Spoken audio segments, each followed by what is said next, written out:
Welcome back, ladies and gentlemen. As you can tell, today we're going to talk about design. And what do I mean? Isn't this some crazy philosophical political show? Yes and yes. But there's some of you who are artists out there. And your humble narrator has made a career out of being an artist throughout my entire career. And I see great design and I see horrible design constantly. Remember when we used to have show and tell in school?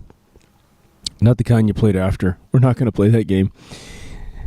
But during school, you'd bring in something and you'd explain how your family does something or how you've got a little hobby that's interesting. Well, I thought this might be an interesting episode and a much needed break on the front of heavy topics for those of you who are artists.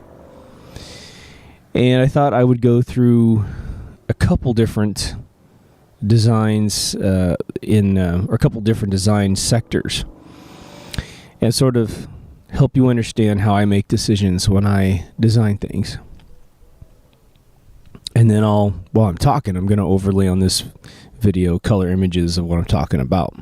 So you know, it's like 7:40 something in the morning. I just reset my sleep. I feel amazing. I think I've been up for like half an hour at this point. It's really weird. I've done so many of these episodes where I just get out of bed. I've got this vision. I come out here on the patio, set the stuff up, and roll. Information you don't give a shit about. All right, what I'm going to do is I'm going to end up using my phone as a bit of a guide for some of this stuff because I haven't seen some of these images in a while. Now, Walt Disney was famous, and I think we could take his advice for things. He was very, very famous for saying two things. It's hard to choose from one, and I don't think it reads well. So the first statement is huge when you're in a professional capacity, providing options to clients. As an artist, you typically will feel, probably rightfully so, that sometimes your very first thing that you create is the right thing. But clients like choices.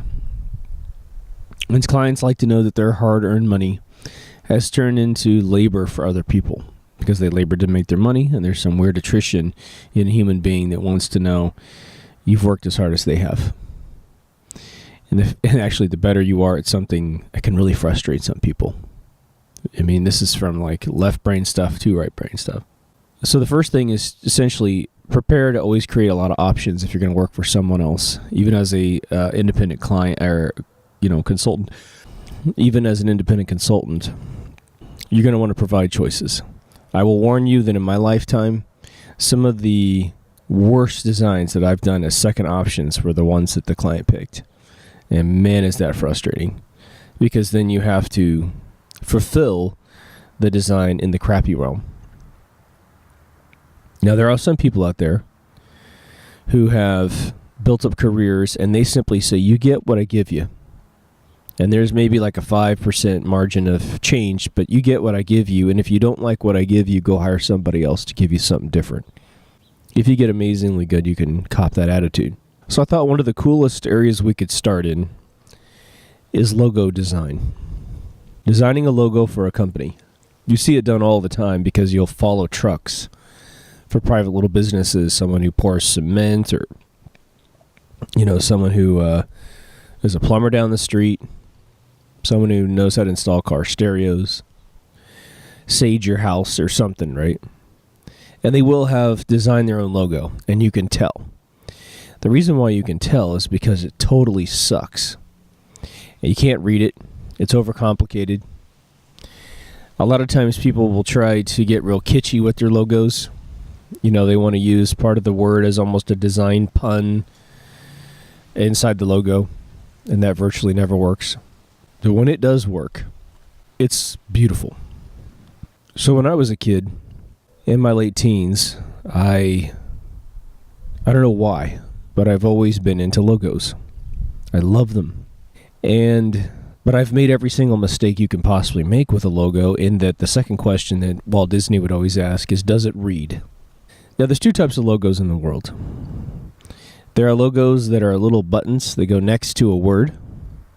And then there are logos. I'll give you a couple examples. Your AT&T Globe always sits to the side of AT&T. It's a separate entity. You have Compact logo. It's a word with a Q on the end because they spelled it differently. That was pretty much 80% of the game. Then just picking a font that would really read well was the last combination to the lock, right? Now, the catchphrase that Walt Disney would use, does it read or it doesn't read, he didn't mean words on a piece of paper when he said that. What he means is there's an intended goal of this piece of artwork, and I don't think it says what you think it says to the viewing audience. So if someone was tasked with designing Snow White, and it just didn't look like an innocent girl, it looked like some, hussy, he'd say, that doesn't read like Snow White.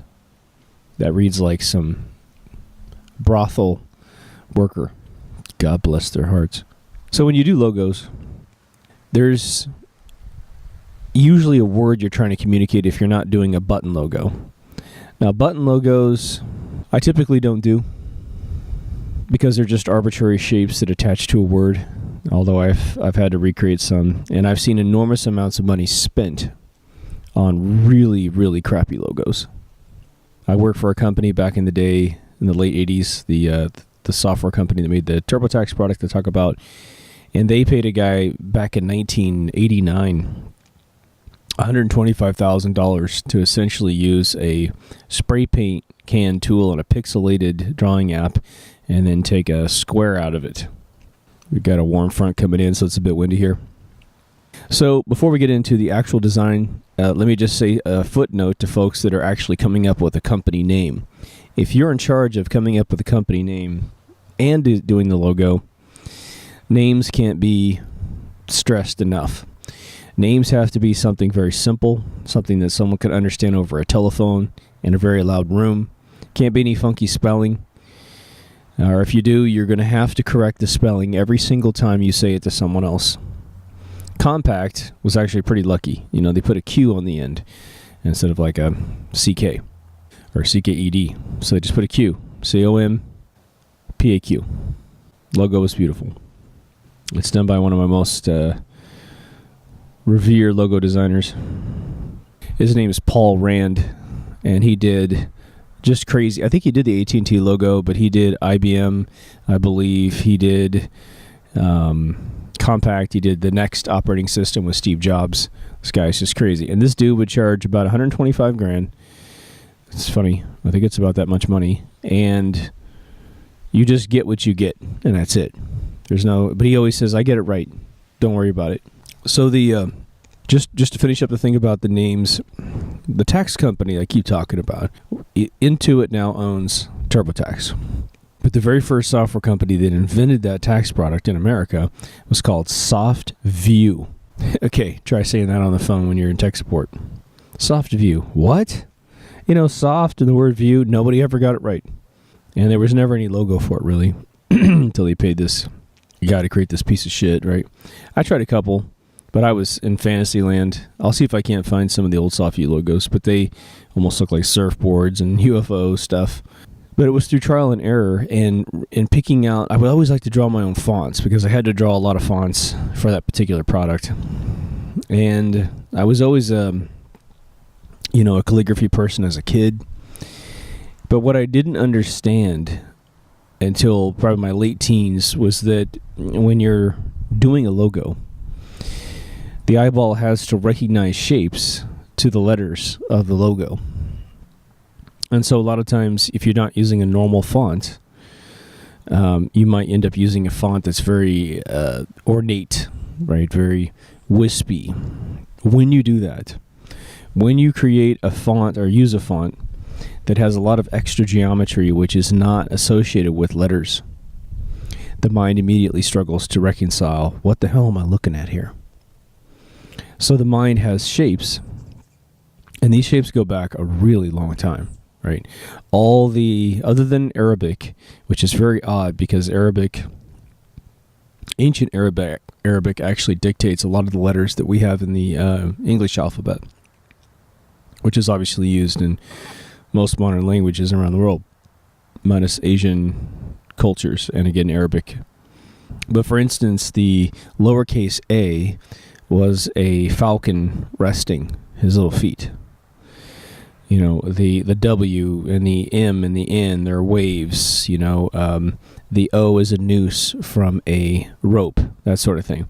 So we have all these shapes dialed into our genetics that help us understand what the hell we're reading. So if you start using super Gothic fonts or something, anytime you start disturbing the normal geometry of a letter, you're adding time for the recognition of the logo. Now, there are very specific franchises that can do this. So I got a job drawing video games when I was a kid. I actually caught a fly in the interview, which sealed the deal. But the first logo I'm going to show you is one I did for a company called Atomic Entertainment. And this is an interesting thing because when I get when I would used to get a new piece of software that could do something really, really cool, and this was called Pixel Paint. Or no, it was called, so there's this app called Deluxe Paint back in the day. And it was the de facto paint app. I believe it was developed by Electronic Arts. If not, they bought the company by the time I had it. But, you know, EA was one of the first companies on planet Earth where they actually hired artists to draw the games as opposed to the programmers drawing all the assets. And this is how they blew up. So Deluxe Paint, I get a copy of this thing with my brand new PC, which has a 256 color card in it. And I've never seen something like this before. You know, the Amiga had, I believe, 4,000 colors, 4,096 colors, but I didn't own one. And so I'm drawing in this paint application. They said, we need a logo. Well, the combination of the software, the computer, getting one of the coolest jobs on planet Earth, drawing video games, I just sat there and drew it.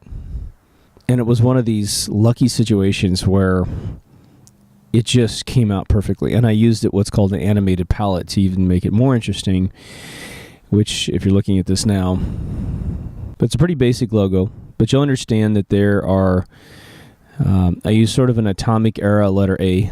This is before I understood that NASA uses this and every space agency uses this weird shape. But I was just kind of aiming it after the atomic era, mid-50s sort of Star Trek feel. And then I made sure that TOMIC was extremely easy to read. Now, at the same time, there was this big fascination with making things look chrome. And so I had become pretty good at creating chrome, and so I over-designed the word entertainment to the right. Now, if you notice the word entertainment in this particular logo, it's got too much chrome. The contrast is so high that the center reflection color is actually blending in with the background color and making it hard to read. I've destroyed the geometry of the letters for the eye.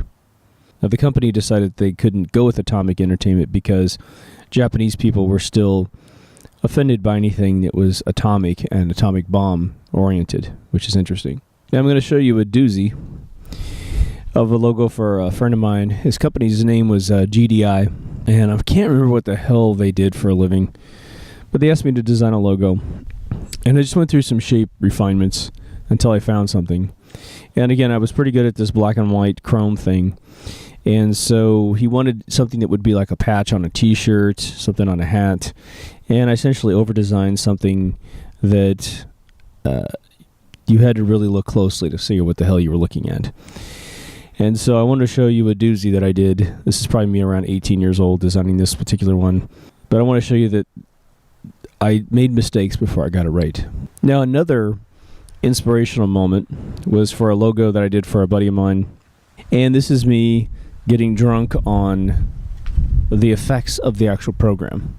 And so I believe I sketched this on a sketch pad and then we scanned it in. But this is me playing with a product called Pixel Paint, which is essentially the high-end paint application at the time, late 80s, for the Macintosh operating system when they had come up with color for, I believe, their 2FX box.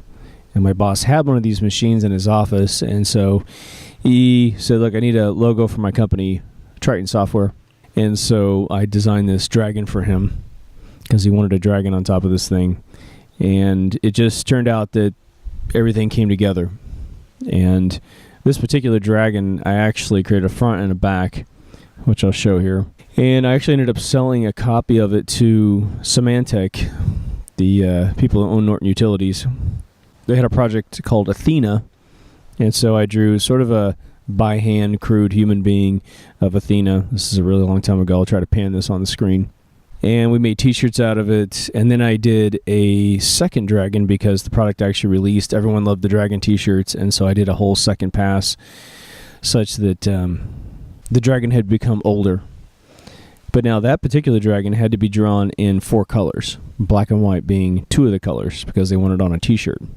So it was extremely difficult creating a fire-breathing dragon who would basically breathe fire on their competition. And they made a bunch of t-shirts of that too. There's probably still some in existence. Now when you design a logo, what I really want to encourage you to start doing is seeing the finished product in your mind. See it and feel it finished. And that might sound crazy. Michael Jackson always said that he heard music finished. When I write film, I see it done. And I am trying to sneak into the back of the theater in my mind and just catch the scenes that I'm missing and catch the humor. And you just keep thinking about it, and that just gets you through the door.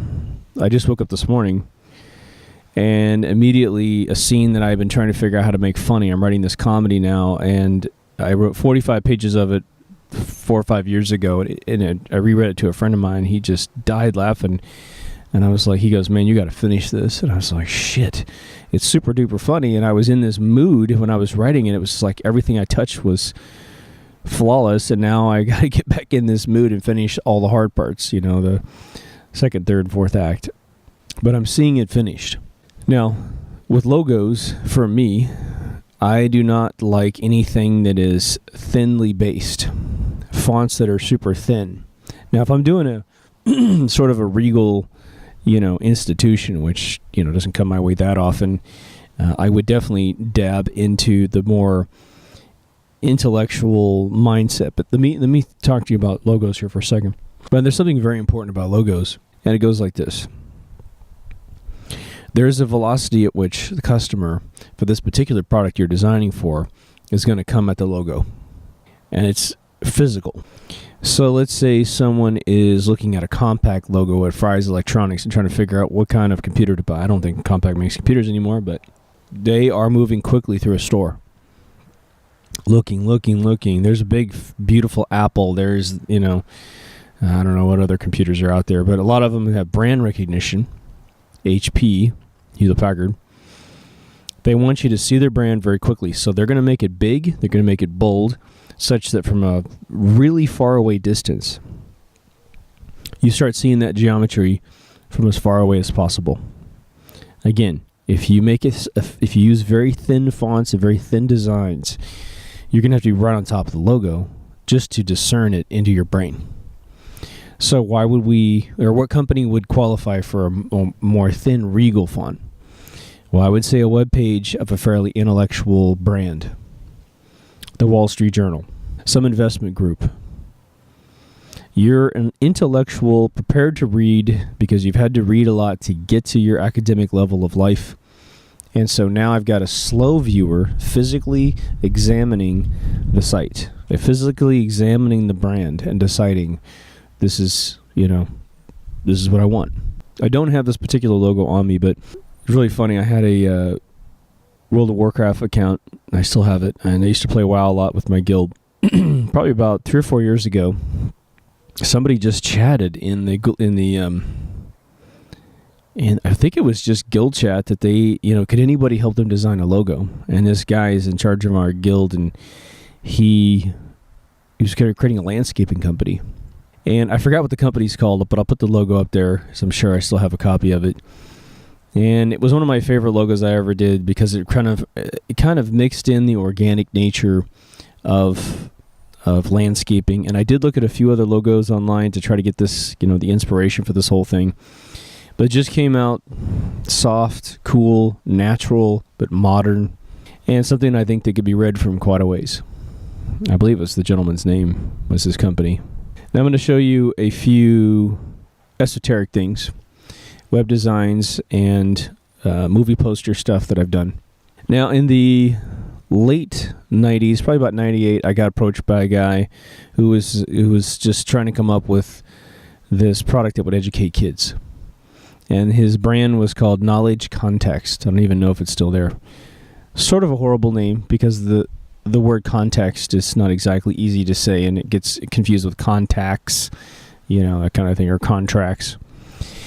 But he came to me for essentially a web design, and we were going to create something really sexy for kids, just to make sure the kids, I shouldn't say those two words together, but really cool for kids that was sticky.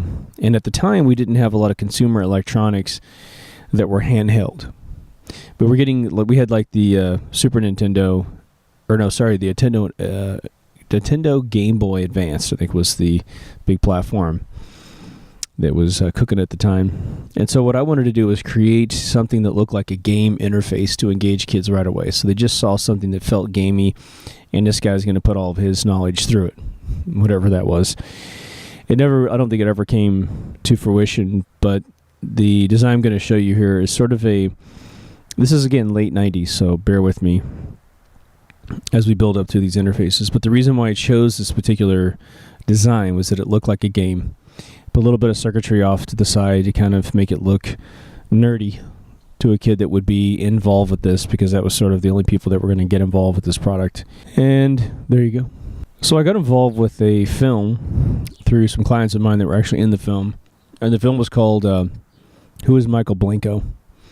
It's actually a fabulous film for anyone who is remotely interested in becoming an actor in Hollywood or New York. But it's the first American-made Belgian film ever. Steven Strecker is the director.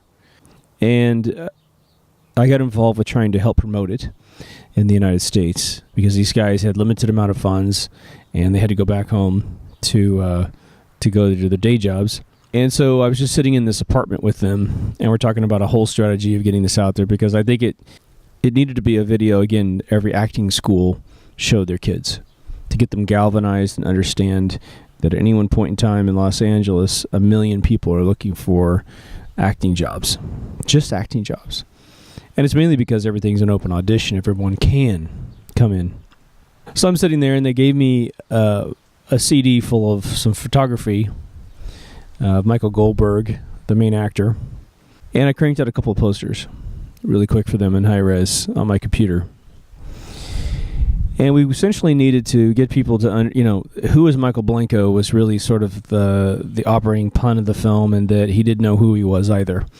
And so he was discovering who he was. He didn't really have the acting talent. The character didn't have the acting talent to be this movie star that he wants to be. But he's just an immigrant coming in, barely speaks English, training himself over and over and over, getting mentorship from various people, trying to get rid of his accent. And the guy who did the job, Michael, just killed it. Just a fantastic job in this film, in my opinion. But it's just two basic posters. But the first one was to obviously conceal his face a little bit, because we're posing a question of who this guy is. Anytime your brain does not see the full geometry of someone's face, it's intriguing, because your brain wants to reconcile the half that's missing. So I wanted to show you this just as a theory piece of how I was trying to disturb your vision. Now, the second version I did, it was just sort of a mistake, where I wanted to, again, give you a glimpse of his face, but not give it to you, and completely sort of wiggle up your recognition system, your pattern recognition system in your mind. So you'll see the second face where I've kind of cut up his face a little bit. Now, one of the other logos I did was for the protein folding project at Stanford called Folding at Home. This is a shared computer project where you actually fold proteins theoretically inside your computer. And the idea is that it tries to create protein blockers by comparing the before and after patterns with actual life folding patterns. But I did the logo first, combining several concepts that they had floating around on their website that no one had really kind of brought it all together to show sort of the science behind it. So I went and studied the science behind what they were doing. I met with VJ at Stanford and came up with this logo, which then became their official logo. What was really cool was I donated this logo probably around the turn of the century. And, they thanked me on the website. No big deal. I actually did a full comp of their entire website, redesigning it, which I think looked a hell of a lot better, which I'll show you guys, and then show you what it looks like today. But, the staff just couldn't figure out the template fast enough. But then I buy a PlayStation 3, and I load it up, and they have folding at home on the PlayStation 3, because you can run your PlayStation 3 just as, a processor on this backbone. And there's my logo inside the PlayStation 3. Absolutely trippy. It's kind of cool when that stuff happens. So let's go into some interface design, because I'm just going to bounce around here just a bunch of stuff to hopefully make it entertaining. I love interface design. And when I see great interface design, it absolutely captivates me, just like, looking at the Grand Canyon or some other wonder of the world, right? Well, I got a very fortunate opportunity to work with one of my childhood idols, LL Cool J, around 2009. And just a random phone call from a buddy of mine who said, you guys make video games, right? I'm like, yeah, of course. Well, how about a weird project? You think you can make a music studio online? And I'm thinking, well, I'm sure we can. Let's do this. And so he said, well, send me what you have. And they sent me this thing. I don't know if I'm going to be able to find the image, but they sent me this kind of like corny looking beatbox thing. And I guess this program had been working for over a year and a half, trying to make this thing work. And it was essentially an old 80s beat machine. And it didn't have a sequencer. You had to use it just like the old 80s days, which it was brutal. You didn't have a timeline that you could see or anything like that. Well, I was a pretty big fan of Apple's Soundtrack product, which I think has been completely thrown away, Soundtrack Pro. Been replaced by Logic and GarageBand. But I really liked the way the timelines were managed in this particular product. And so what I ended up doing was, figuring out what the base anatomy of a music studio piece of software would need to have, banks of sounds, each individual track that's actually being created, a control panel for all the audio input. And then, of course, we have this online element, so we needed a video chat and we needed chat. And, within 45 days, we produced a working prototype. Blew Cool J completely away. We were at William Morris Agency, and we're sitting in there, and we just shook hands with his studio head in, I think it was Syracuse, New York, and his producers there, and his sound engineers there, and we're making a song across the country. It was really cool. And so Cool J looks at us and says, we've now been told for over 15 months this is impossible, and you guys just did it in 45 days. We're like, that's how we roll. But what I did with this interface is I went up and looked at every sexy musical interface I could find. And there are tons, right? And these guys have done way better jobs than I have. But we needed to pound something out very, very quickly. And so after we got done architecting the product, I went off and started creating the interface. And the picture I'm going to show you is essentially the picture that closed the deal with him during a presentation. And it works beautifully, and they actually ended up selling this with computers. But essentially what I did was I created a very soft interface, right? I like dark interfaces because I think that when you stare at a screen for a very long time, the last thing you want is a bunch of hot pixels on your face. And all my customers understand it after they use it for a little while. When they get out of Excel, it's just blasting you with, white backgrounds. But essentially what I did was I came up with a bunch of sort of complementary colors, sort of warm rust tones, which is sort of an urban palette to begin with, and put it all together. I guess I've got the 33 orange in there, don't I? Love Kubrick. But it also, one of my goals is to make sure that if I create a button that is sort of a literal translation of something that we know in the real world. Like if you have a sound mixing board, you have all these, little sliders that you want to touch, and it's part of the process. This tactile feel, when they move a fader by hand, there's a certain tactile knowledge that is the sound engineer mixing stuff together. Now, we didn't have that power in the app to do that. If we had taken it a lot further like we wanted to, we would have plugged it into Pro Tools hardware and you would have been able to move it. But we didn't get there. So I want to take you through sort of a crazy little urban project I did.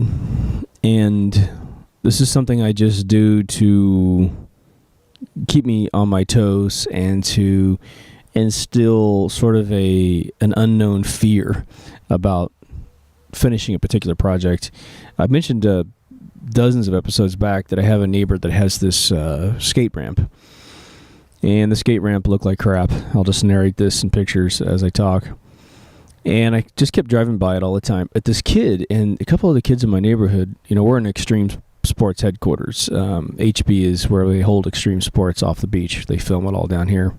And so this kid is just tearing up their skateboards and, just incredible tricks and air and practicing every single day. They got their rail out there and all this other stuff. So I thought, well, these kids seem to be extremely dedicated to this.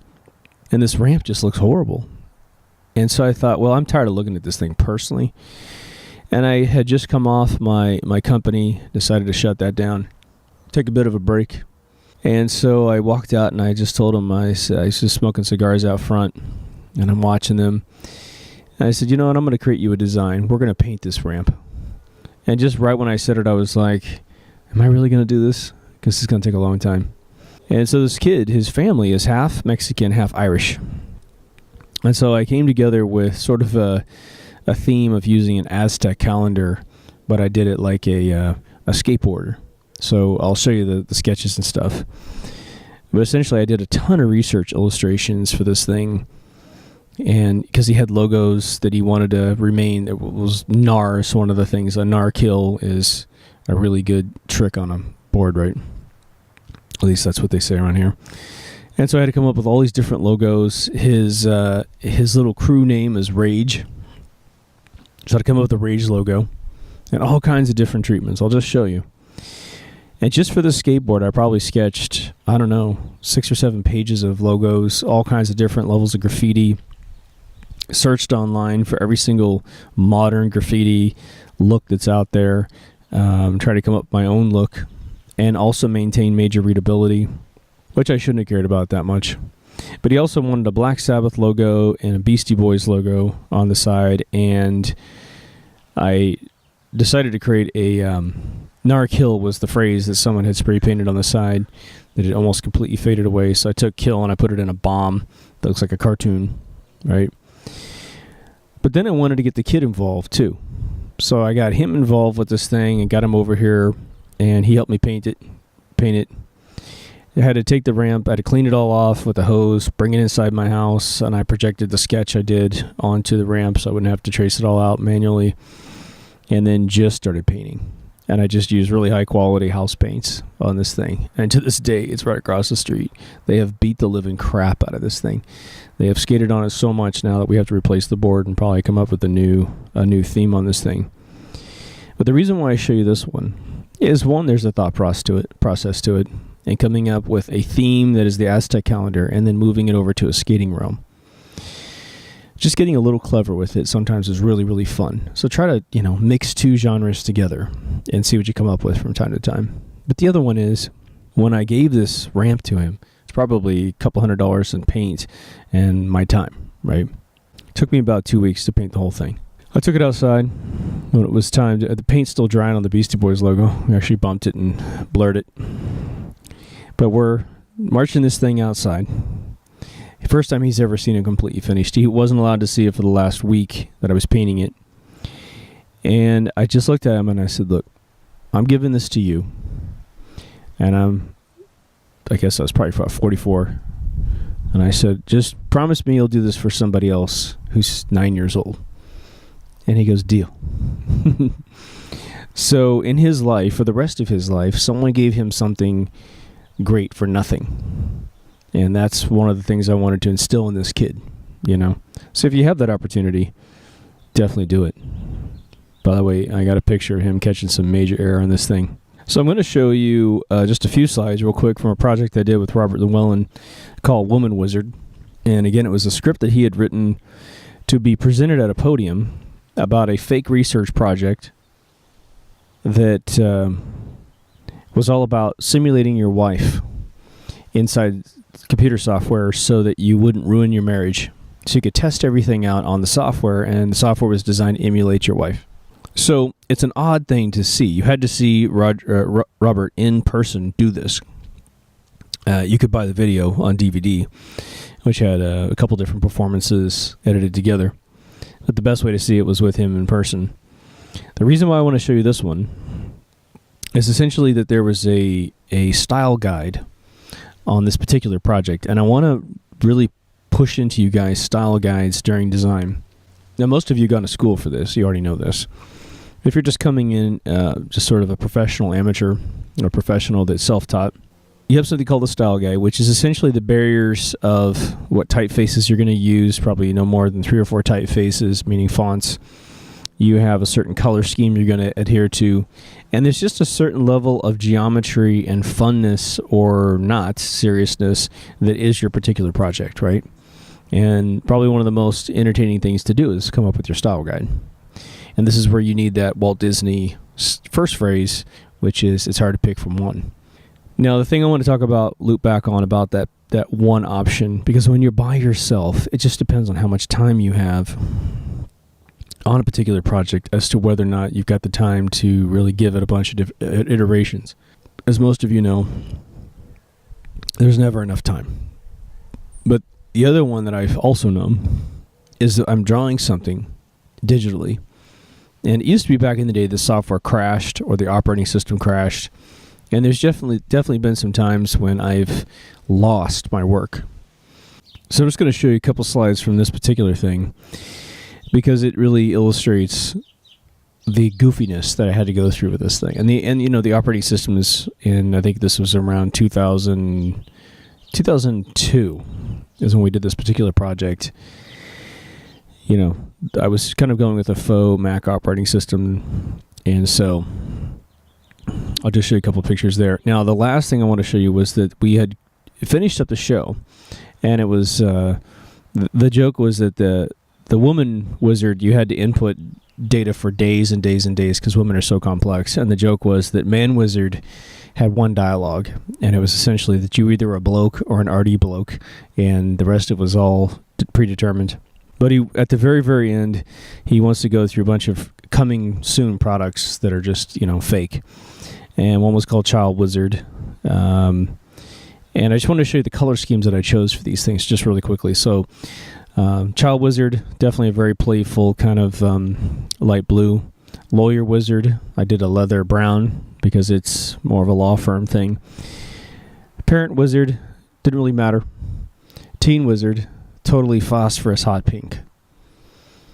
I did those on purpose because that's essentially the tone of the mindset of those individuals. So I just want to show you that real quick. Now I'm going to show you a project I did a long, long time ago. Probably about 89, 90. And I'm going to show you the mistake that I made. Because I was just so young and so naive, and color was so overwhelming that I could draw in color, that I forgot to take it to the next level. And this game is called Mutant Warriors. We made this a long time ago. It's kind of a spin-off product. And just 3 of us. So we had to design the whole thing. I had to draw the whole thing. 1 programmer, 1 designer, and 1 sort of mathematician to do all the hit tables and that kind of thing. I don't believe this ever released. We sold to Virgin Mastertronics. And again, they were going to call it Ray Tracer or something like that. This is essentially the story about a Marine that has been sent to a mining colony that has lost contact, and it's been overrun by an alien virus. And again, this is like 1989.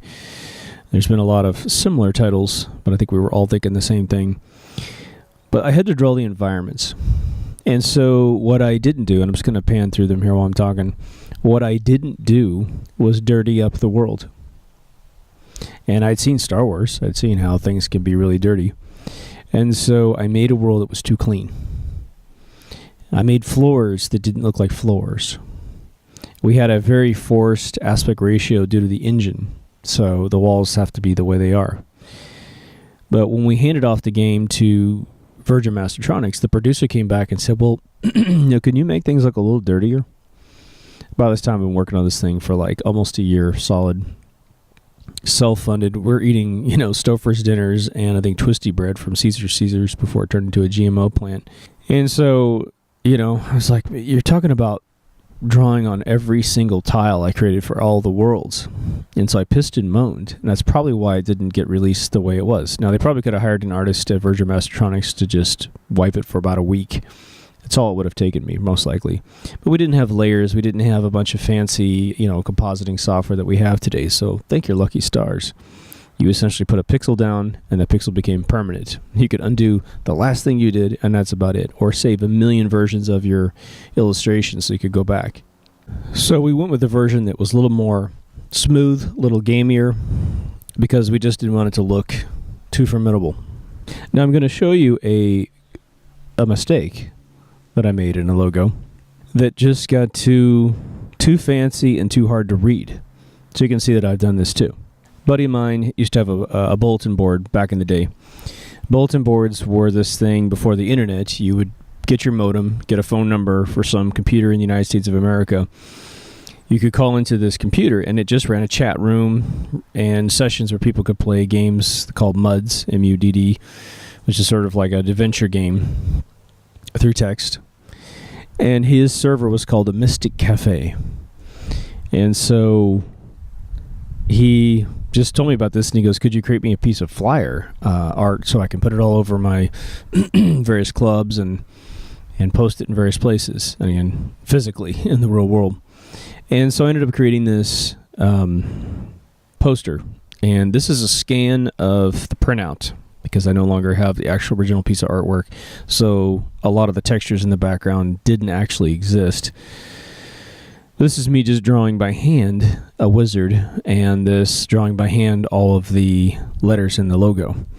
And if you look at it, since I've told you what it is, you may automatically get what it is. But in the end, this was just too confusing for the eyeball, because there was no symmetry in the geometry of the letters. It looks like almost every letter is from a different font. So this is me making a mistake in design. Then there was a product that I wrote at a company that was a call tracking system. So I worked as a tech support guy for this high-end database company and had to take all these crazy client calls. And I only worked there for about a year and a half before I moved on to becoming my own consultant doing that. But I'd written a call tracker package and came back a couple of years later, and the guy who ran the department had rewritten it and given it a new name. And he called it Igor, which is totally cool. But he drew this really cute little logo of this alien kind of monster character sitting in front of the terminal. And I'm hopefully going to find the previous version, but the version that he did had a very grumpy Igor with a screen that I think indicated that you had a lot of calls that essentially you hadn't answered. And so he had made the logo of the product telling all the employees, you have an unhappy call tracking system and you are a failure. By looking at this logo, Igor's upset with you that you have calls that you haven't taken. Crazy, right? So I get in there, and this guy was not a finisher. Let's just put it that way. There's a lot of guys like this that just like to get 40% in, they quit. So I got the product, and I totally rewrote it and finished it and added a bunch of new features and stuff. But one of the things I did was I redid the logo because I thought, nobody wants to see this shit. No one wants to see an unhappy logo. And so I went in and redrew it, and I gave him a smile as opposed to the frown, and colored him up really nice, and put 0 calls in the monitor so that the the employees that had to use this product sort of had a cheerful goal when they launched the product. So don't be afraid to think things through a little bit every once in a while. Now let's go into something a little more intense.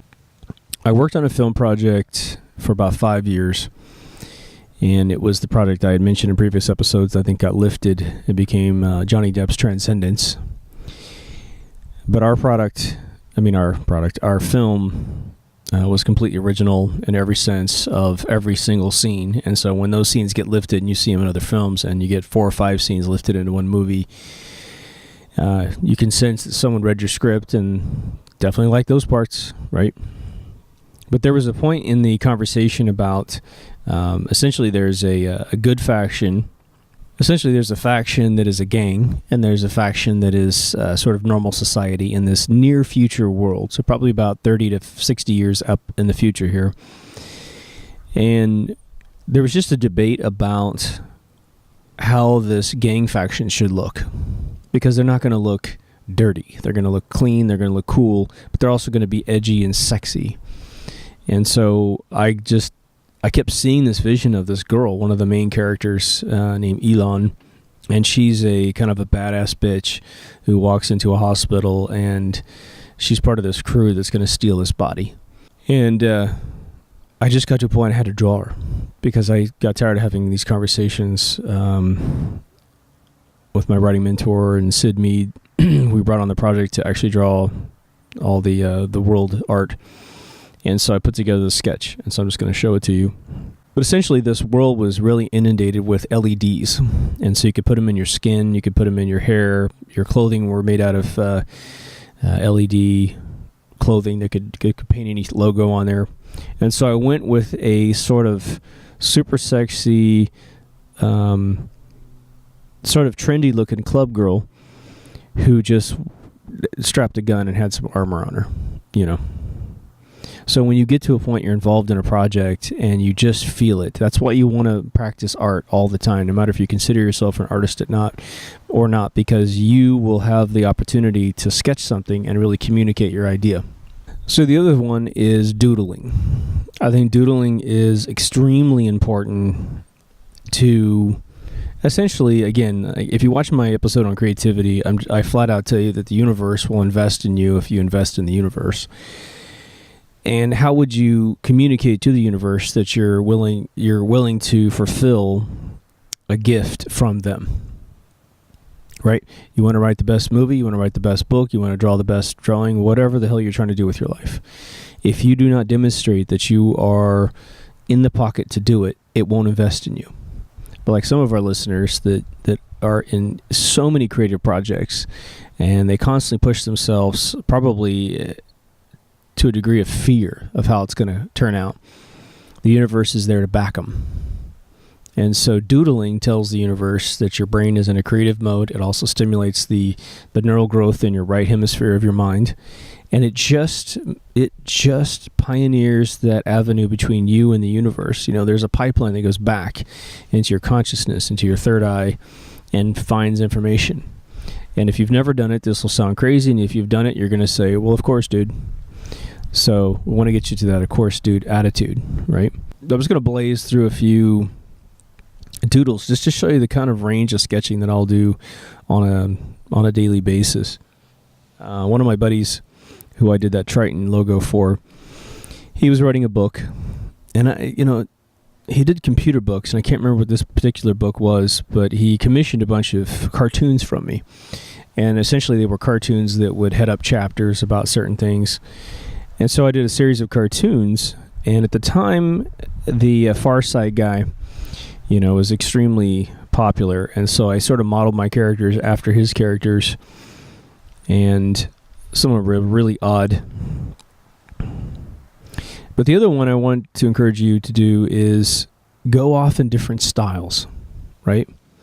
I'm going to show you a couple pieces here. One is this little dog I drew. And I just draw it on these notebooks and then just scan them in and blow out the contrast until it's just the black and white sketch that I have on there. But I want to show you the dog. And then I want to show you one that I just call Soul. And it's just a super duper simple sketch of sort of, you don't know if he's white, you don't know if he's black, but he's just got soul, right? He's got a really cool haircut, groovy glasses, and it's just a little back shot of him. I want to encourage you to do this type of thing so that you can just expand your horizons for style, right?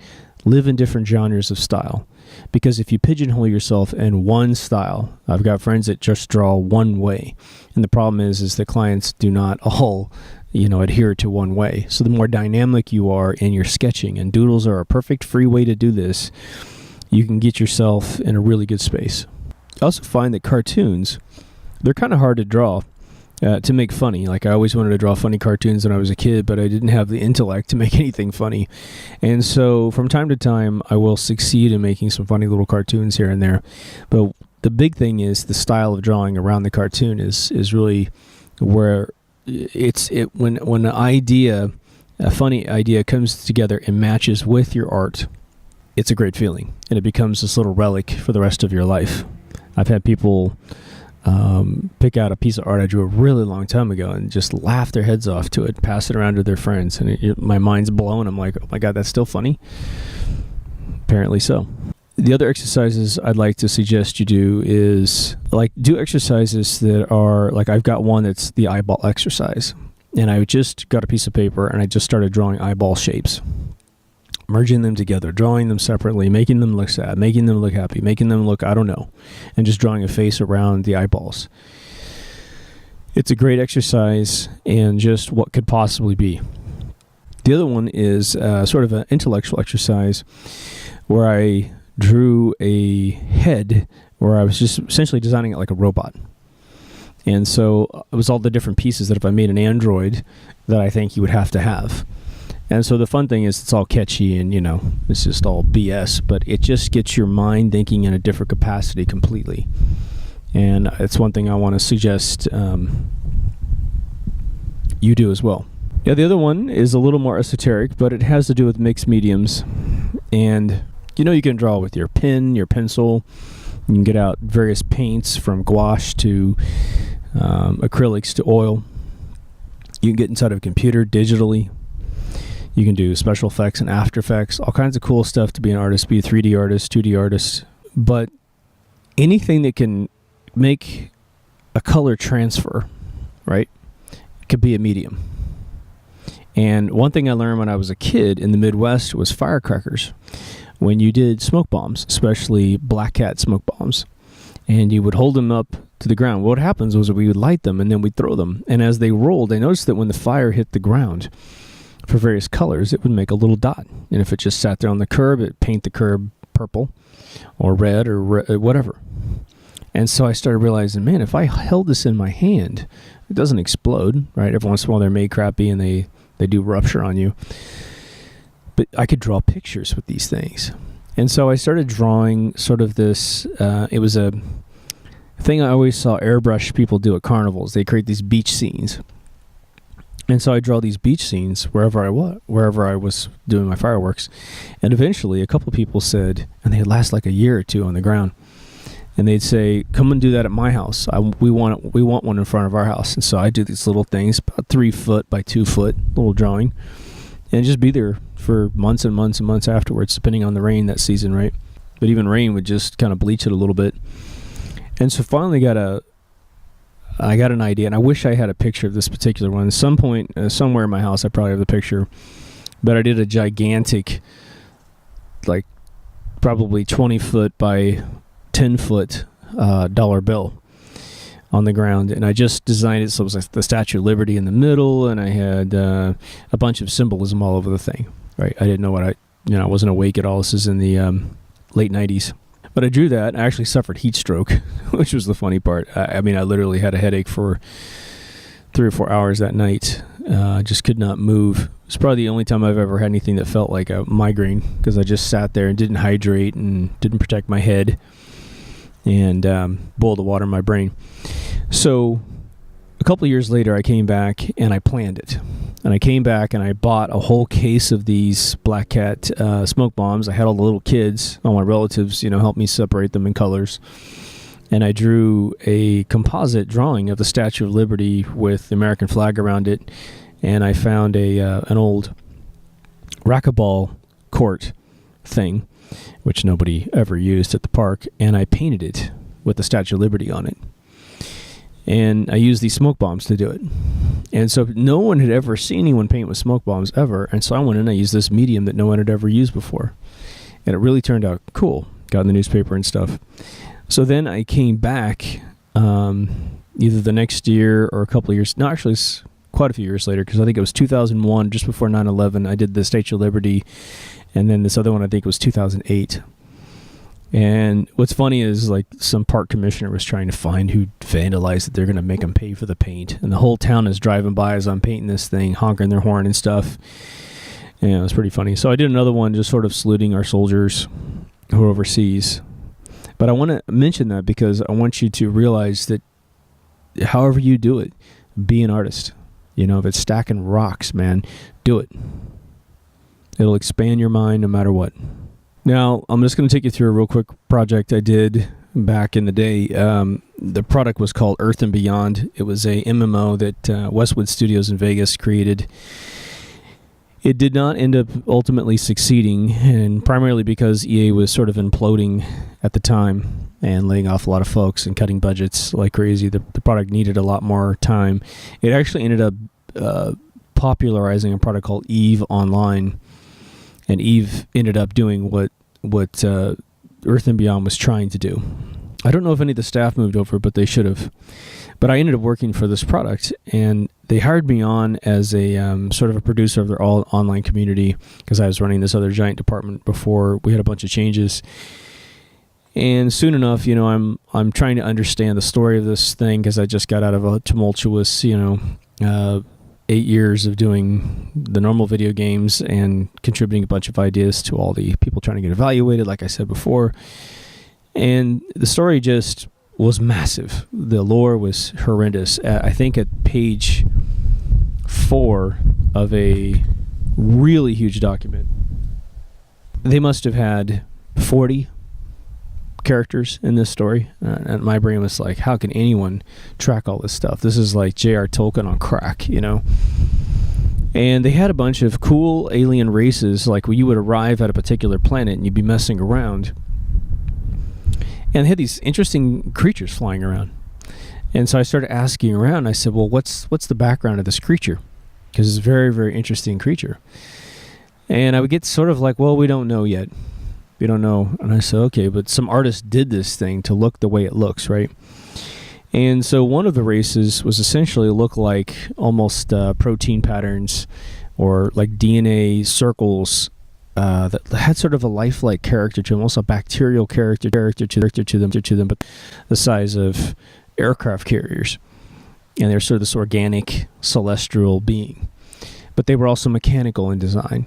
And so I thought about it, and I came up with this storyline that there was essentially a mad doctor in the universe that was essentially experimenting by creating these life organisms out of this starbase, and they would essentially break off. They'd build from the starbase using proteins or crystals or whatever the hell, and they'd break off and populate the universe. And so I presented this story to them. They loved it, and they just said, keep going, right? And so I started doing just origin pieces on these aliens that were seemingly drawn all over the video game. So I did a couple sketches I'll show you, and these are kind of stitched together from a lot of other, like it's a massive sketch, and I forgot to draw on paper that I could scan. But they had essentially two races that I completely fleshed out, which is this particular thing. And these aren't fabulous drawings, but it'll just give you an idea of where I want your brain to be able to go. You know, the other one was sort of a, they had drawn these characters that look like sort of jellyfish. It was sort of a mix of all kinds of different things, a jellyfish, a mushroom, all this other stuff. And so my world for that was that it was a completely organic creature, a race. It had probably extreme intelligence. And I essentially just drew a world where they could exist. I created this big floating continent, and the story was that if you went down to the continent, these things were all over the place mating, and they sort of migrated around the galaxy just like birds do. And so I essentially created a female with a, almost looked like a mothership. So she was just massive with this big long tail. And all the little guys, which is the kind that you ran into, were essentially her soldiers going out and, foraging minerals to bring back to her. The same stuff that you mined out of rocks in this game. That's their feeding materials. All made up. Just gave the game a lot more dimension, and anytime the writers needed to tap into the lore of the actual circle of life within the galaxy, I was providing a bunch of the backstories there. So the idea is get into things if you feel like there's a hole Ask questions. If their hole's still there and you can fill it with some good content, go for it. But this is, again, why you want to be able to sketch, why you want to be able to draw, Now I'm going to show you guys a picture of one of my great design mentors of the world, Sid Mead.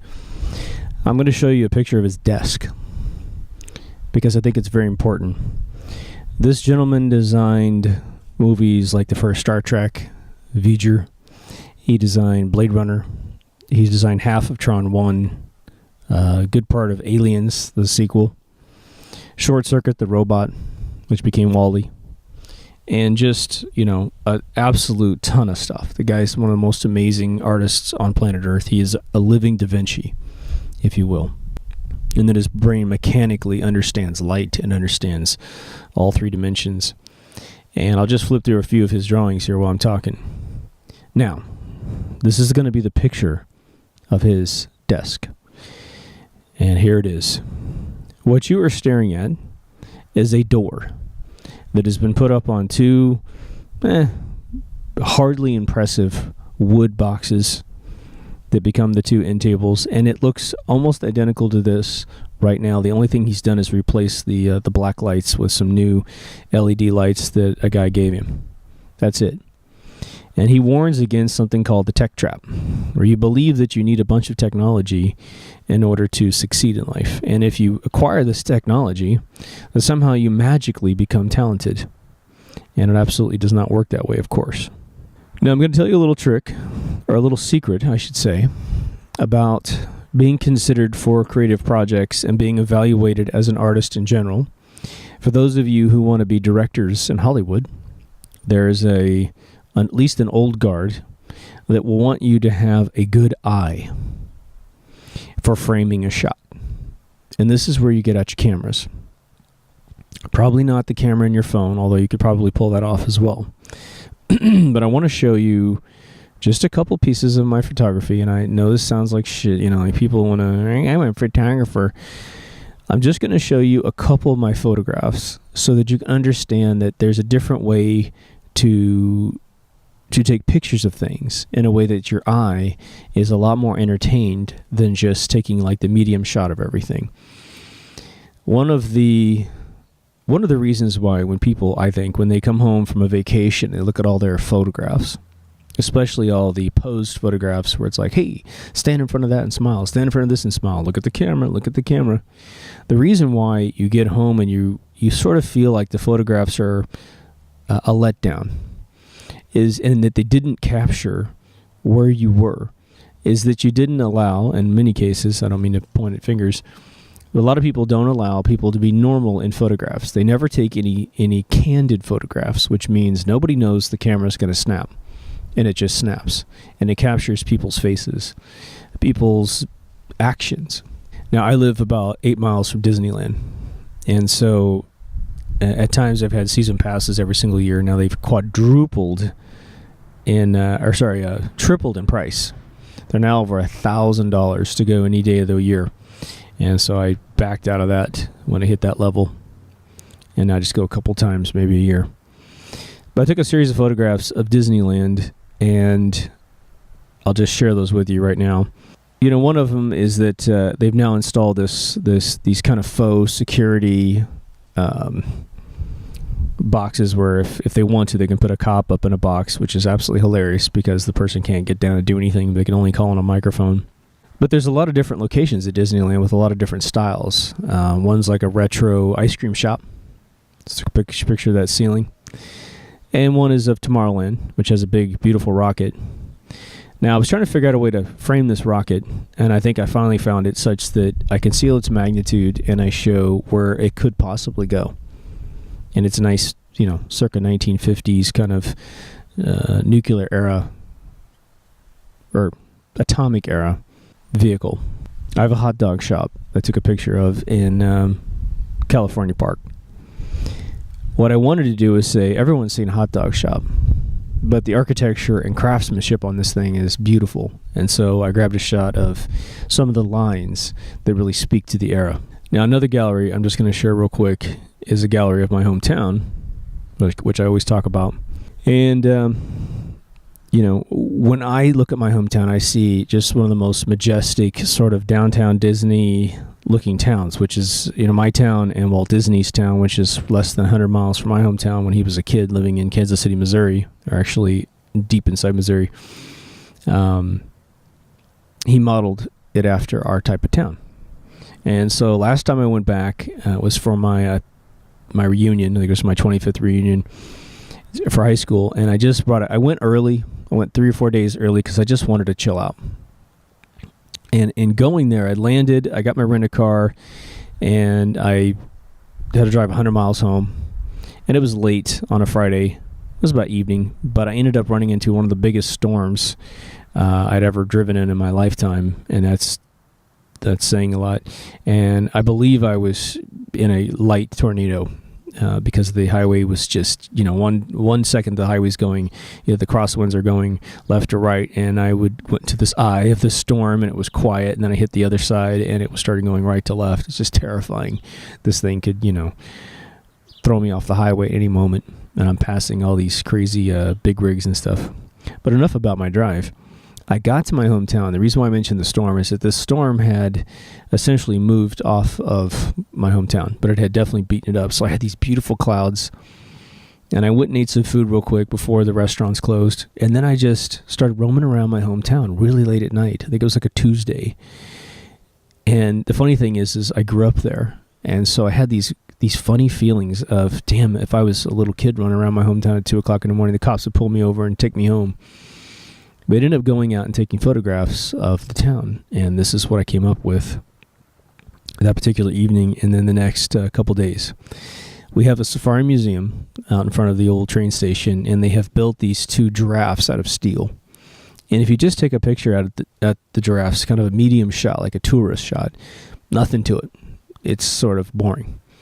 But I noticed that the moon was out and the clouds were up there, and so I went ahead and just kept looking into my camera because I have this little, the digital cameras have these little screens you can flop out and look down at your camera and see what kind of shot you're getting.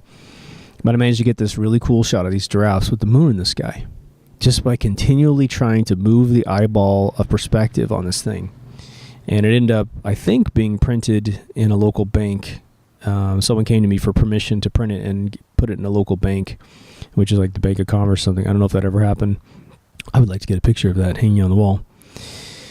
But I went downtown, and I also did what's called the Dutch angle, which is when you take a shot and you tip it about a 45-degree angle of the street. So this place is covered with water, just like Hollywood, just freshly glazed by the storm. And so I hit the street, and now the light beams are, beaming off the surface of the street. It's really nice and dark and glossy and really cool.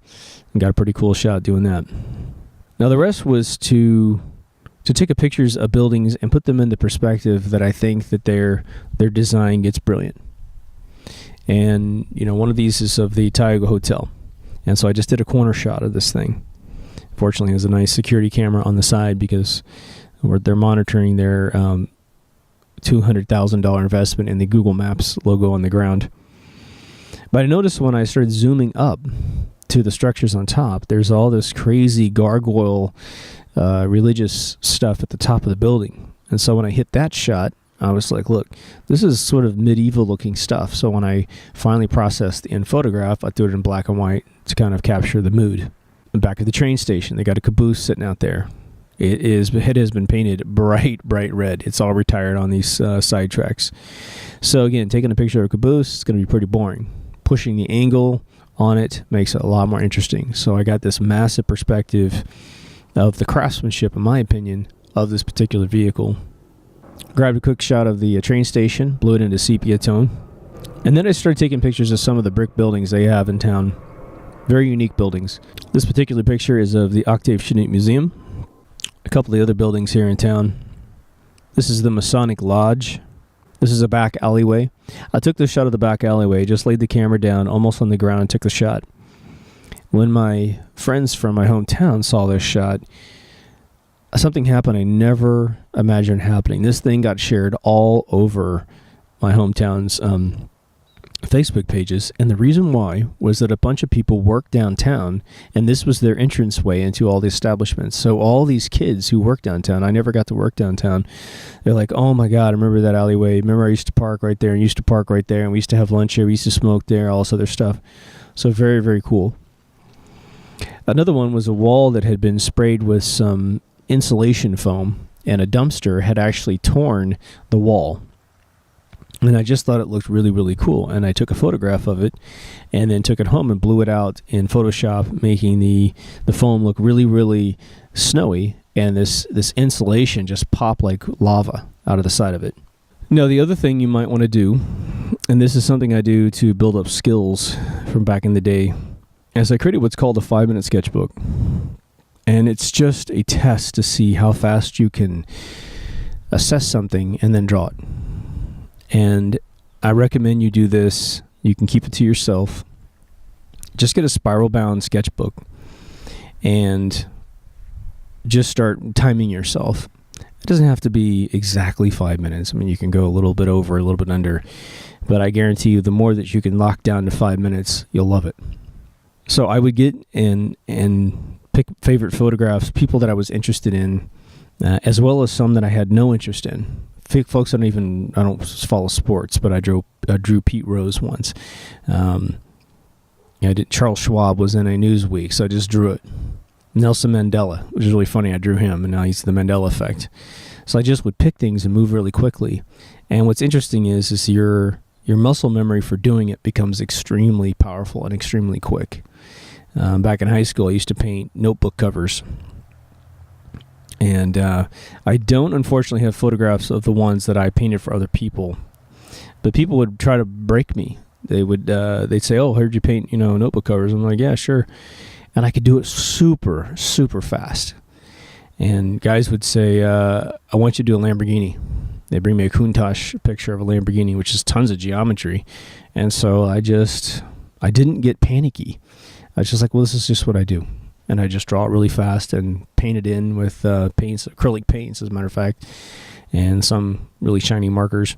And they'd freak out, and I'd freak out too. I'd be like, Jesus, this just don't engage doubt, and all kinds of wild things can happen, right? So anyway, this is going on. I apologize for doing the sort of look at me episode, but I wanted to show you just some dynamic, low-hanging fruit. If you dig this sort of episode, I'll dig out more stuff and we'll have some fun because I just barely scratched the surface of my portfolio. There's a lot of money to be made, There's a lot of money to be made doing this kind of stuff, and you'll absolutely love it. And the amount of tools that are out there it's almost a problem. There's so many tools out there because you just have too many choices. So just keep it simple, keep it sweet. I would definitely say master a pencil and a pen before you try to go into any mixed media. Get your cameras out. Stop taking posy pictures. They're trite, they're cliche. They don't, whatever. If you're going to take that picture of 4 generations of your family, definitely get everyone's face. Let's pose for that. But if you're out and about at the lake, you're at an amusement park, you're hanging out with your family, just snap shots. Believe me, some of the most endearing shots my family has of me when I was a kid, having been born in Europe, it's just me walking around streets in Germany and Paris and just taking pictures of me. Just absolutely random. In fact, me holding my mom's hand and walking the other way, what gets more endearing than that? In fact, them walking away is interesting because there's no faces. You have to just assume what the moment's like. So be that artist and get out there and design and have some fun. And hey, post some stuff on our Facebook page, the Deep Thoughts Facebook page. I keep forgetting to pimp that. The likes on that page are actually kind of slowly going up. I think we have like 10% of what we have on the MK Ultra side. But just go to mkultraradio.com, click, I think it's DT Facebook link at the top, and you'll get over to the Facebook page that links to this. It's sort of, I try to keep it more science and creativity in mind, more of a cerebral page than anything that's going to rile you up. But we will throw NASA over the coals as often as possible. So anyway, I hope this was useful to you. If you made it this far, thanks for listening. Take care of yourself and somebody else, and I will see you in the next Deep Thoughts. Over now.